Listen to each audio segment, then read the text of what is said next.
भगवान को पाने के लिए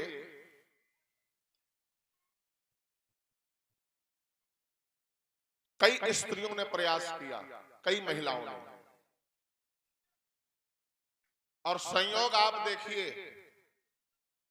सबका नाम एक ही अक्षर से प्रारंभ होता है।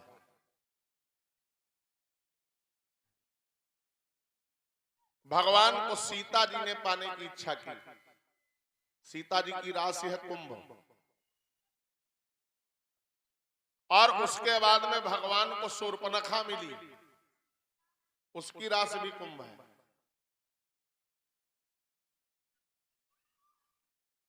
माता सती मिली दंडकारण्य में, उनकी भी राशि कुंभ है। मां सबरी भगवान को मिली, उनकी भी राशि कुंभ है। और इसके बाद में एक महिला और मिली जिसका नाम है स्वयं प्रभा।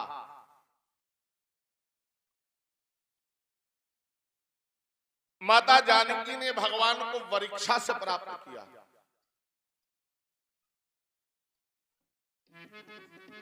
मनुजाहि राचेऊ मिली सोबरु, सहज सुंदर सांवरो मनुजा।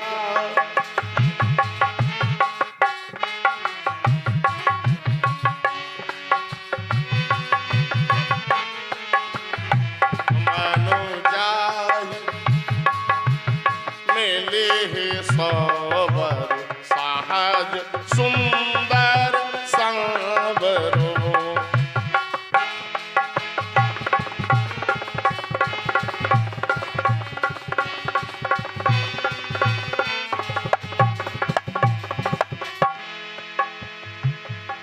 मनुजाहि राचेऊ मिली ही सो बर, परीक्षा से। और शूर्पणखा ने भगवान को चाहा समीक्षा से। तुम सम पुरुष नमोसम नारी। माता सती ने परीक्षा से चाहा, जो तुम्हारे मन अति संदेह,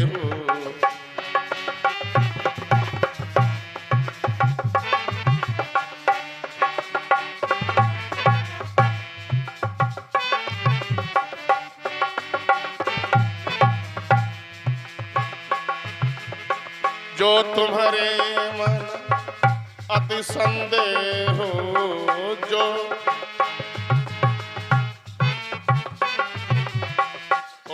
न जाहि परीक्षा लेहु।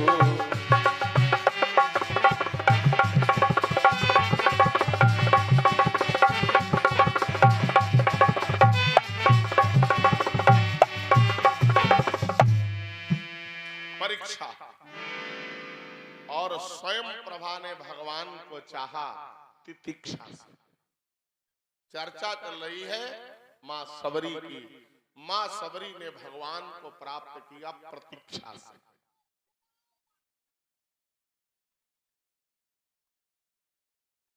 कल प्रसंग चल रहा था, मां सबरी भगवान की प्रतीक्षा कर रही है। गुरुदेव की वाणी पर विश्वास है मां सबरी को कि एक दिन राम मेरे द्वार पर जरूर आएंगे। और नित्य माता सबरी भगवान के स्वागत की तैयारी करती। और एक दिन मां सबरी के जीवन में आया। मां जानकी को खोजते खोजते भगवान उस वन में जाकर के पहुंचे जिस वन में महात्मा मतंग का आश्रम था।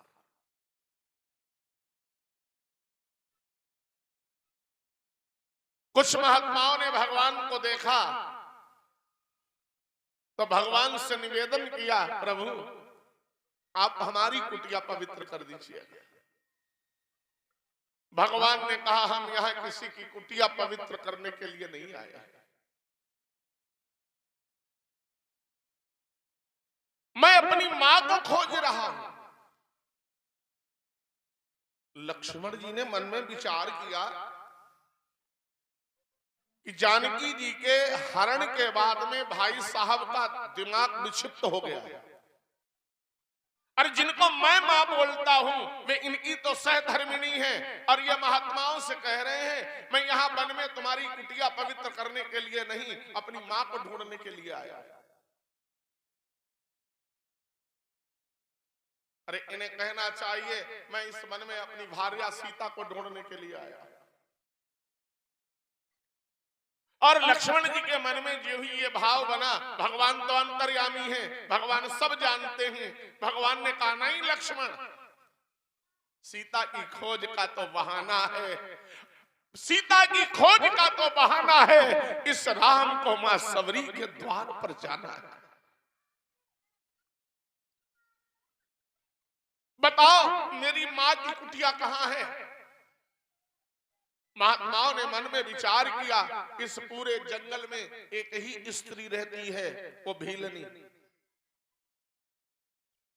और भगवान संतों से वार्ता कर रहे थे, मां सबरी कुटिया के द्वार पर खड़ी हुई भगवान को निहार रही थी।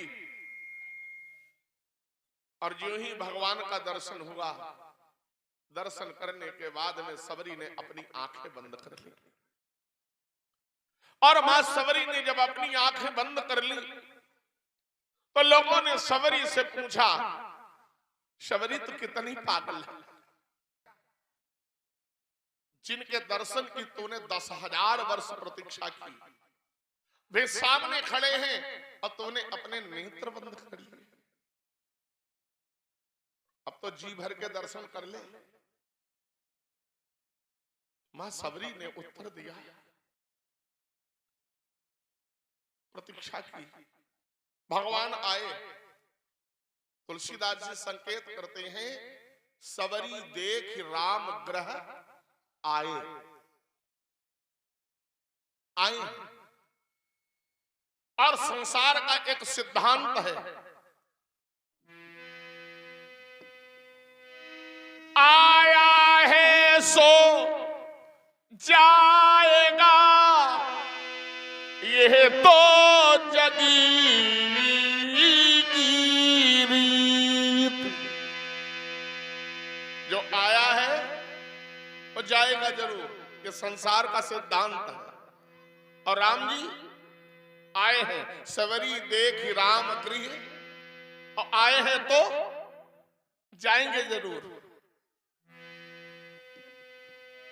आया है सो जाएगा, यह तो जग की रीत। प्राण की सब जग पालते, मुख देखेगी प्रीत। ये सत्य है, राम जी आए हैं तो ये भी सत्य है, राम जी जाएंगे। और नेत्र मैंने इसलिए बंद कर लिए हैं, मूदरी मूद इन आँखिन को, राम चली जावे राम रूप कभी पावे ना, इसलिए मैंने अपनी आंखें बंद कर ली हैं। राम जी चले जाएं कोई बात नहीं, लेकिन राम जी का जो स्वरूप मेरे नेत्रों में है वो बंद हो जाए, ठहर जाए, इसलिए मैंने आंखें बंद कर दी। थोड़ी देर आंखें बंद रखी, फिर मन में विचार किया, अब राम जी चले गए हैं, ये भगवान है, गुरुदेव की वाणी सत्य करने के लिए आ गए, दर्शन दे दिया, मैं धन्य हो गई।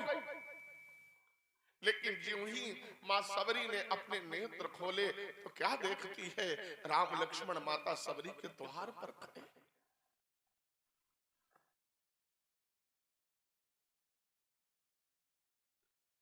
शब्द अवरुद्ध हो गया, कैसे वंदन करे, कैसे स्वागत करे। तो राम जी ने स्वयं माता शबरी का हाथ पकड़ा और कुटिया के अंदर लेकर गए। आसन पहले से बिछा रखे थे। भगवान आसन पर विराजमान हुए। मां ने भगवान के चरण पखारे और स्वागत में दंडका अरण्य के फल उठा करके लाई। वैसे रामचरितमानस में तो गोस्वामी जी ने कंदमूल फलों का वर्णन किया है कि माता सबरी ने भगवान को स्वागत में कंदमूल फल खिलाया। लेकिन भक्तमाल की कथा में वेरों का वर्णन आता है कि मां सबरी ने भगवान को वेर खिलाया। एक सज्जन ने हमसे पूछा, कहा तुलसीदास जी ने रामचरितमानस में कंदमूल फलों का वर्णन किया है और भक्तमाल में संत श्री नाभादास जी ने वेरों का वर्णन किया है, तो पंडित जी बड़ी शंका होती है कौन सी बात माने। हमने कहा साहब अगर दोनों बातें मान लो तो क्या बदहजमी हो जाएगी। तुलसीदास की भी बात मान लो और नाभादास की भी बात मान लो, इसमें फर्क क्या पड़ता है।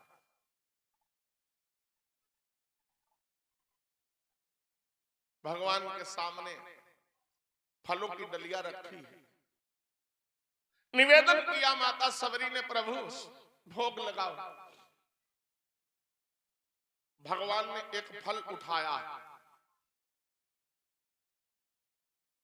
और भगवान उसे चखने वाले थे, इतने में सबरी मैया ने हाथ पकड़ लिया। ठहरो, तो लक्ष्मण जी तो जीवाचार्य है। लक्ष्मण जी को लगा कि इसने तो घर में बुला करके बेइज्जत करना शुरू कर दिया।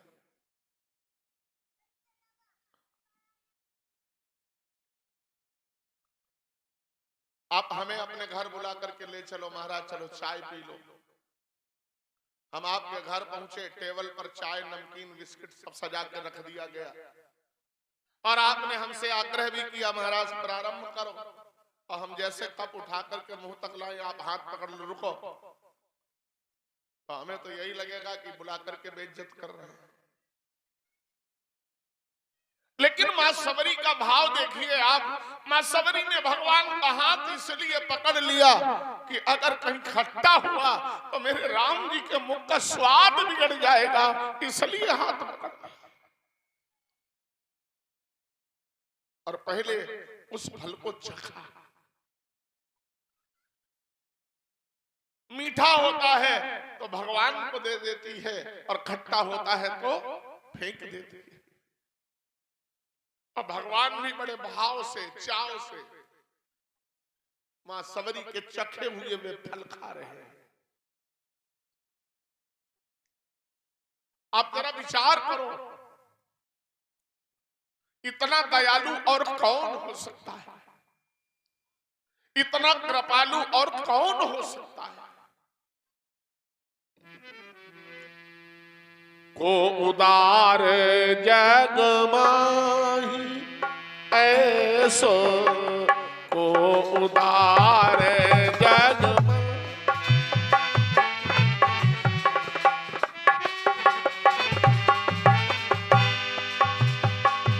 बिनु सेवा जो द्रवय दीन पर, बिनु सेवा जो द्रवय दीन पर, राम सरिस तो नाही, को उदार जग माही ऐसो, को उदार जग माही।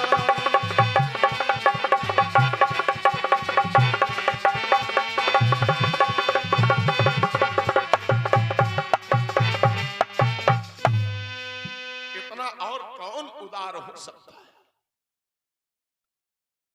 भगवान खाते चले जा रहे हैं, मां खिलाती चली जा रही है और भगवान कहते हैं मैया भोजन तो माता कौशल्या भी कराती थी,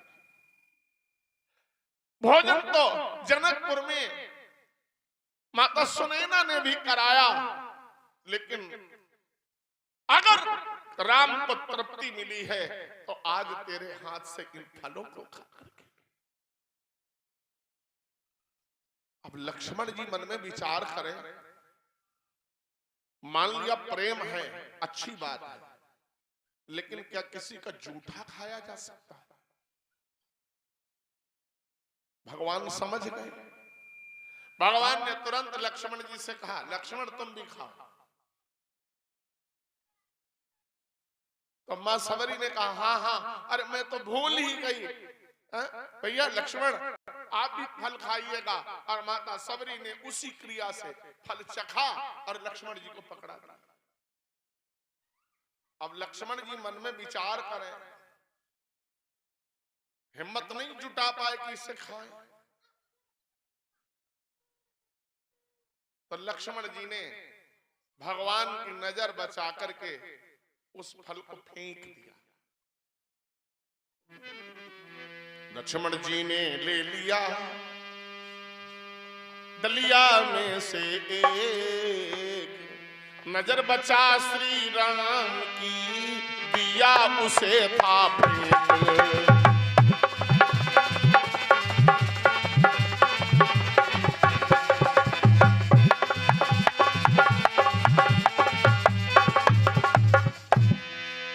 खाया नहीं लक्ष्मण जी ने, उसको फेंक दिया। भगवान अंतर्यामी है, जान गए, और भगवान ने मन ही मन विचार कर लिया।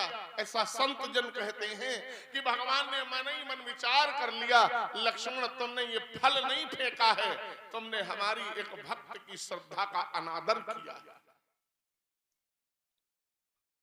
और भगवान कहते हैं, मेरा अपराध चाहे जितना कर लो, मुझे कोई कठिनाई नहीं। सुनहु राम कर साहजी सुभाऊ, निज अपराध रिसाहीन का।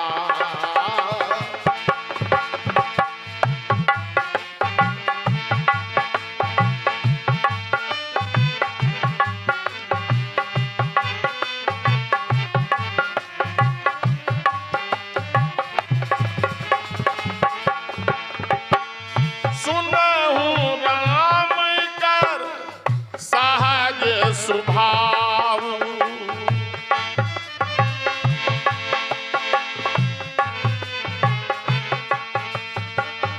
निज अपराध रिसाहीन काहू।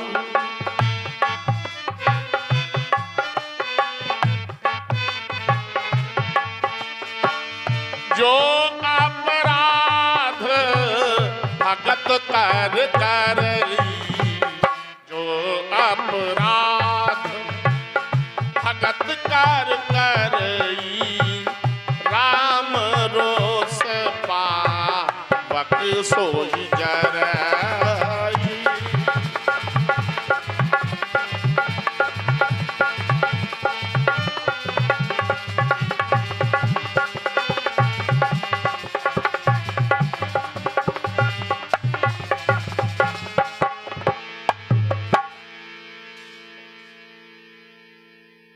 जो अपराध भगत कर करई, राम रोष पावक सोई जरई। संत जन कहते हैं, भगवान ने कहा, लक्ष्मण तुमने मेरे भक्त की श्रद्धा का अनादर किया है। जिस फल को तुमने फेंका है, यही फल एक दिन तुम्हारे प्राणों की रक्षा करेगा। और संत जन कहते हैं, वो फल द्रोणागिरि पर्वत पर जाकर के गिरता है, और उस फल के द्वारा ही एक औषधि उत्पन्न होती है, जिसका नाम होता है संजीवनी। लंका के युद्ध में मेघनाद के द्वारा जब लक्ष्मण जी को ब्रह्म शक्ति लगती है, तो इसी संजीवनी से लक्ष्मण जी के प्राण बचते हैं। कितना आदर देते हैं भगवान अपने भक्त को। माता सबरी ने भगवान से एक बात पूछी, प्रभु कि संसार के जितने संबंध हैं इनमें से आपको कौन सा संबंध प्रिय है?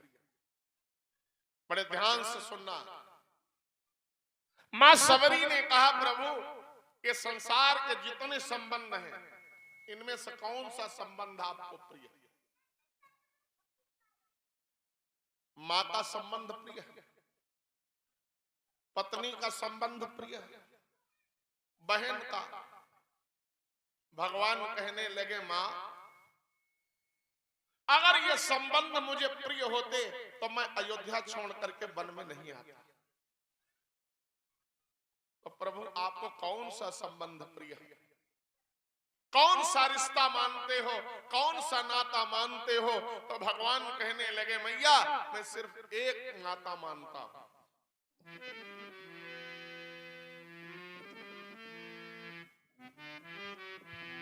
कहा रघुपति सुनो भामिनी, कहा रघुपति सुनो भामिनी बाता, मानहु एक भगति करना।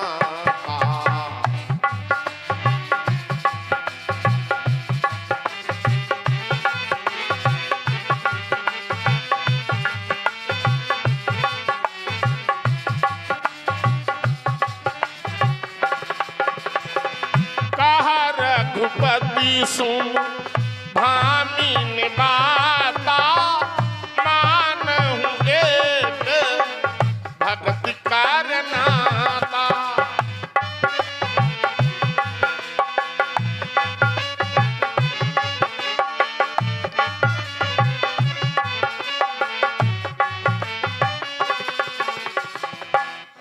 रघुपति सुन भामिनी बाता, मानहु एक भगति करना।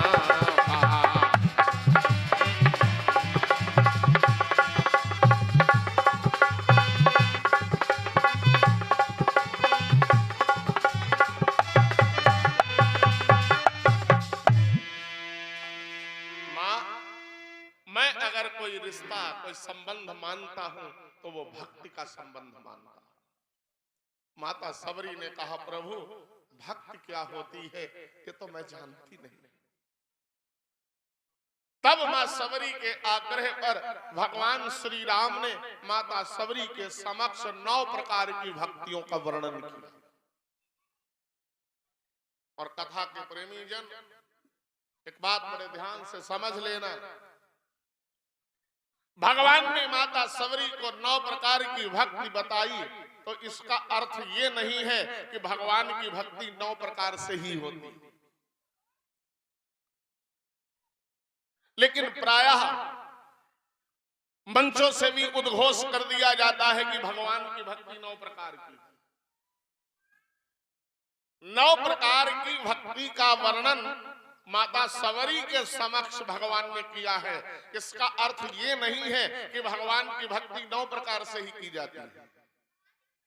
मेरा जहां तक स्वाध्याय है, रामचरितमानस में ही तुलसीदास जी ने 16 प्रकार की भक्तियों का वर्णन किया, जहां तक मेरा स्वाध्याय है।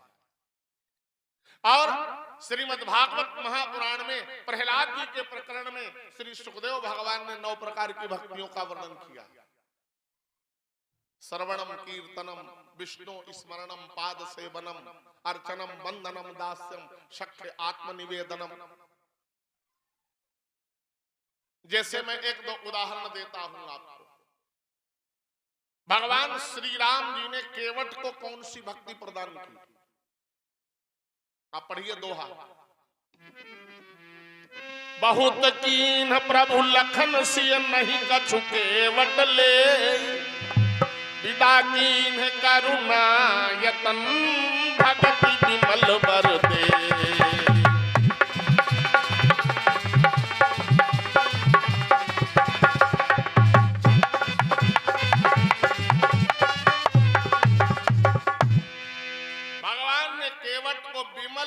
प्रदान की और इस विमल भक्ति का वर्णन यहाँ नवधा भक्ति में भगवान ने नहीं किया। एक और उदाहरण देता हूं, महात्मा सुतीक्ष्ण को भगवान ने जो भक्ति प्रदान की उसका भी वर्णन नवधा भक्ति में नहीं आया। तो ऐसे ही गोस्वामी जी ने 16 प्रकार की भक्तियों का वर्णन किया है। यहां 9 प्रकार की भक्ति भगवान माता सबरी को बता रहे हैं। और एक निवेदन करें, इन 9 भक्तियों में 8 भक्ति ऐसी हैं जिनमें कोई न कोई शर्त लगी हुई। भगवान ने जो 9 भक्तियों का वर्णन किया उनमें से 8 भक्तियां ऐसी हैं, 8 प्रकार की भक्ति ऐसी है जिनमें कोई न कोई शर्त लगी हुई।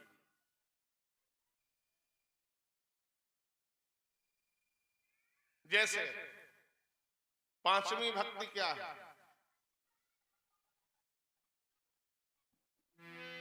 मंत्र जाप। भगवान कहते हैं मेरे नाम मंत्र का जप करो, ये हमारी 5वीं भक्ति है।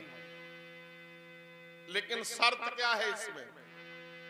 मंत्र जाप मम दृढ़ विश्वासा,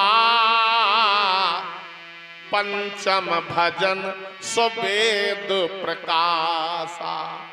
शर्त है नाम मंत्र का जप करो, लेकिन उस मंत्र में तुम्हारा दृढ़ विश्वास होना चाहिए, यह शर्त है। गुरुदेव भगवान के श्री चरणों की सेवा करो, ये हमारी भक्ति है। लेकिन शर्त क्या है? गुरुपद पंकज सेवा, तीसरी भगति अमान। शर्त है अमानी बनकर के गुरुदेव की सेवा कर रहे हो, और इसका यदि तुम्हें अभिमान हो गया तो भगवान कहते फिर वो हमारी भक्ति नहीं है। ऐसे भगवान की कथा सुनना भी भगवान की भक्ति है, लेकिन इसमें भी शर्त है। कथा सुनो तो कैसे? कथा सुनने का लाभ कब होगा? जब कथा को मन से सुनोगे। लागी सुनाए श्रवण मन लाई,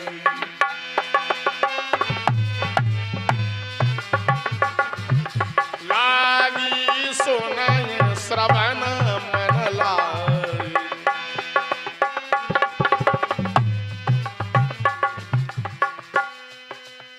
ऐसे ही सत्संग करना भी प्रथम भगत संतन कर संगा, लेकिन उसमें भी शर्त यह है कि सत्संग करने के बाद वासना की परीक्षा में तुम्हें पास होना पड़ेगा, तब भक्ति कहलाएगी सत्संग करना। लेकिन एक भक्ति ऐसी है जिसमें कोई शर्त नहीं, और उस भक्ति का नाम ही है सरल भक्ति। नवम सरल।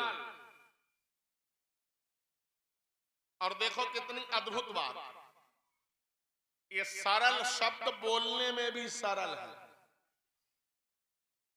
और लिखने में भी सरल है, क्योंकि वो सरल है। लेकिन एक निवेदन करूं, इस शब्द का बोलना सरल है, लिखना सरल है, लेकिन सरल बनना, और अगर सरल बन गए तो भगवान भी सरल आपको प्राप्त हो जाएंगे, क्योंकि इस भक्ति का नाम ही है सरल। और मेरे गुरुदेव तो इस शब्द की परिभाषा किया करते हैं कि सा माने सीता, रा माने राम, और ला माने लक्ष्मण। जिसके हृदय में सीता राम लक्ष्मण विराजमान हो जाए वो है सरल भक्त।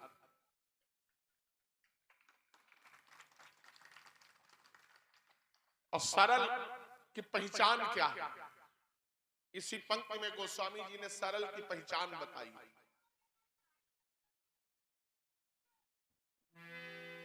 बोले नाम सरल, और सबसे पहली पहचान सब सन छल ही ना। सरल व्यक्ति का हृदय छल रहित होता है। अगर अपने को सरल बनना है तो हृदय को छल रहित बनाओ, क्योंकि भगवान को छल, बोलो बोलो, मोह कपट छल छिद्र, मोह कपट छल छिद्र, छल छिद्र छल।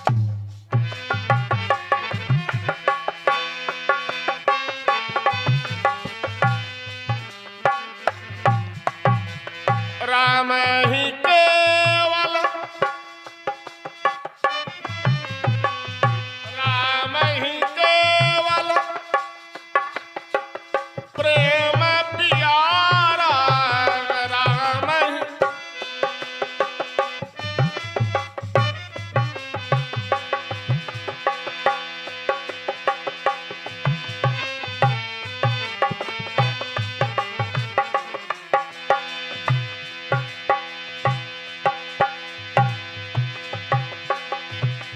निर्मल निर्मल निर्मल मन, निर्मल मन जन सो, निर्मल मन निर्मल मन निर्मल मन जन सो मोहि पावो, निर्मल मन मोहि कपट छल, मोहि कपट छल छिद्र, छल छिद्र छल।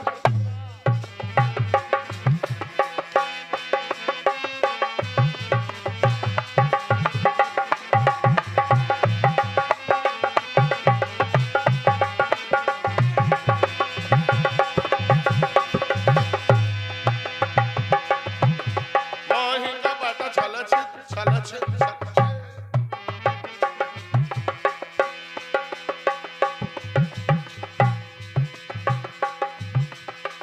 निर्मल मन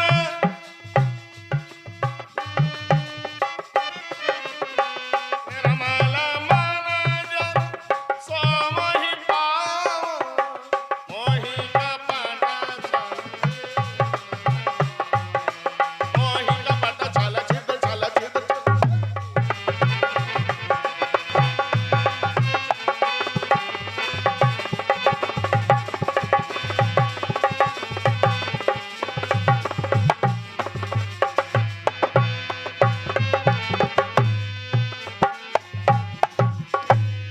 मोहि कपट छल छिद्र, कि सरल का हृदय छल रहित होना चाहिए।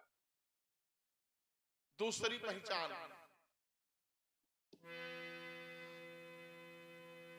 नवम सरल सब सन छल ही ना। ये तो पहली पहचान हो गई। और दूसरी पहचान भगवान कहते हैं मम भरोस, जिसे सिर्फ मेरा भरोसा। सरल बनने के लिए आप संसार का भरोसा त्याग करके सिर्फ भगवान का भरोसा करने लगो, सरल बन जाओ। मम भरोस ही हरस न दीना, प्रशंसा होने लगे तो प्रसन्न मत हो। सरल की पहचान है प्रशंसा होने पर जो प्रसन्न नहीं होता और निंदा होने पर जो दुखी नहीं होता, यही सरल की पहचान।